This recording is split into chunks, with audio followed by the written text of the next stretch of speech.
Bom dia, pessoal. Vamos de BTC na manhã dessa sexta-feira, 28 de outubro, agora na Espanha, 11 horas e 56 minutos no Brasil, 6h56 da manhã.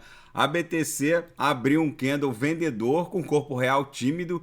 Basicamente, a gente sentiu o centro gravitacional da nuvem, só que agora o que era uma resistência, que era a base da nuvem, vai passar a ser o mais poderoso suporte para a BTC. É muito improvável que ela perca o patamar de 20 mil dólares, vai ficar ali, pode até dar uma agulhada ali para 19.900, mas é muitíssimo improvável que a gente perca a nuvem de Shimoku, já que o centro gravitacional da nuvem acaba atraindo o preço. É bem provável que a gente forme uma subfigura triangular aqui na esteira do final de semana, que tem um padrão recorrente vendedor, para aí sim explodir em direção ao nosso alvo em 30 mil dólares. Vocês vejam que na banda de VWAP mensal, a gente estressou a upper, ficamos ali esgarçando a upper para cima e fatalmente a gente voltou para dentro da banda. Uma movimentação absolutamente normal. No gráfico das VWAPs, a VWAP semanal pulou para cima da VWAP mensal e ambas as VWAPs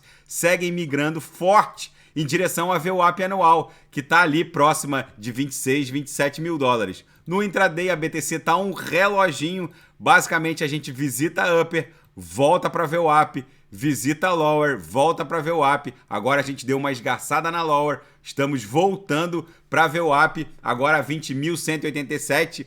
Uma movimentação absolutamente normal. A BTC também está sentindo a reação do DXY. O DXY que mede a força do dólar norte-americano contra uma cesta de divisas e goza de uma relação movimentacional de inversão com a BTC, ou seja, quando o DXY sobe, como agora, a BTC cai e vice-versa. O DXY encontrou um suporte muito poderoso na nuvem. Vocês vejam que ontem a gente agulhou, bateu na nuvem e hoje o que ele fez? Abriu um candle comprador, respeitando religiosamente a linha superior da nuvem. Mas o nosso rompimento descendente do DXY já aconteceu. É bem provável que na próxima, agora o DXY vai fechar o mercado na virada da VWAP agora de sexta para sábado e só vai reabrir na virada da VWAP de domingo para segunda. É bem provável que a partir de segunda-feira o DXY inicie a incursão por dentro da nuvem e emburaque para buscar o seu alvo lá no semanal.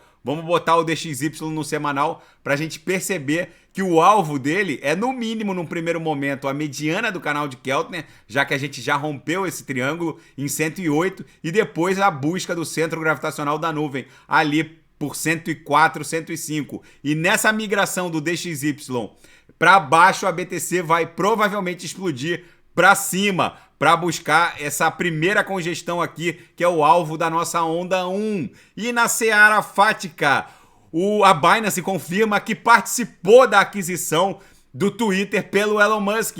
O CZ, o dono da Binance, já tinha reportado que disponibilizaria até 500 milhões de dólares, meio bilhão de dólares, para ajudar o Elon Musk a comprar o Twitter. E agora eles confirmam que a Binance, sim, participou dessa aquisição do Twitter pelo Elon Musk. É o novo normal e 84% dos eleitores norte-americanos dizem que a posição de candidatos em relação a criptomoedas afetará os respectivos votos.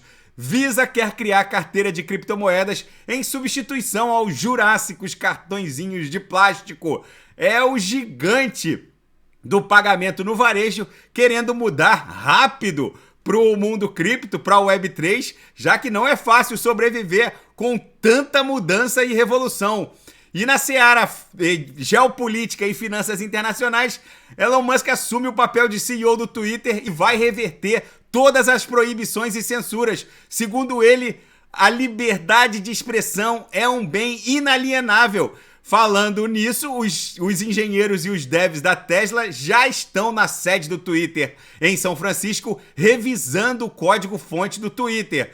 O Elon Musk avisou que o Twitter vai migrar para o Web3, vai rodar em blockchain e nem mesmo o Twitter vai ser capaz de derrubar uma conta rodando em blockchain. Seria necessário desligar todos os computadores do mundo envolvidos no código, no algoritmo de consenso da blockchain para poder fazer derrubar uma conta. Eu quero ver como o judiciário brasileiro vai lidar com uma rede social rodando na Web3, onde não há um órgão central capaz de derrubar uma conta. Seria preciso que os tribunais brasileiros desligassem todos os computadores do planeta para derrubar uma simples conta. Estados Unidos da América aceleram a entrega de armas nucleares atualizadas para os aliados. Ogivas nucleares de última geração estão sendo entregues pelos Estados Unidos aos seus aliados da OTAN, já que a retórica russa em torno do uso de armas nucleares vai ganhando cada vez mais corpo. É o mundo virado numa ameaça de Armagedon nuclear. E Israel promove o seu terceiro ataque a Damasco, na Síria. Segundo os israelenses, eles atingiram 4 alvos do Hezbollah. Israel, que está envolvida numa retórica também com o Zelensky, o presidente ucraniano, que exige uma ajuda de Israel quanto ao Iron Dome, que é aquele sistema, aquele escudo antiaéreo que Israel possui e que funciona perfeitamente, já que, segundo o Zelensky, Israel hoje é o lar de muitos judeus askenazis que têm origem, inclusive ucraniana, também russa. Mas, enfim, Israel agora atacou Damasco, alegando que precisava atingir alvos do Hezbollah para garantir a própria integridade e soberania. Enfim, o mundo está virado num barril de pólvora. A BTC segue muito resiliente, acumulando agora possivelmente numa figura triangular dentro da nuvem. A gente agora goza do centro gravitacional do interior desse setor mais espesso da nuvem para ficar sustentando o preço, sugando o preço aqui para esse patamar próximo de 20.800. É bem provável que com a chegada do final de semana a gente acumule numa subfigura triangular para depois explodir em direção a 30 mil dólares. Na projeção, a nebulosidade avermelhada está perdendo espessura rapidamente. Já já isso aqui vai evoluir para uma bela nebulosidade esverdeada. Daqui a pouco eu volto com ADA, XRP, Shiba Inu, Matic, Kusama, que também está acumulando forte, e quem quiser sugerir alguma análise é só colocar nas mensagens abaixo. Grande abraço, até daqui a pouco.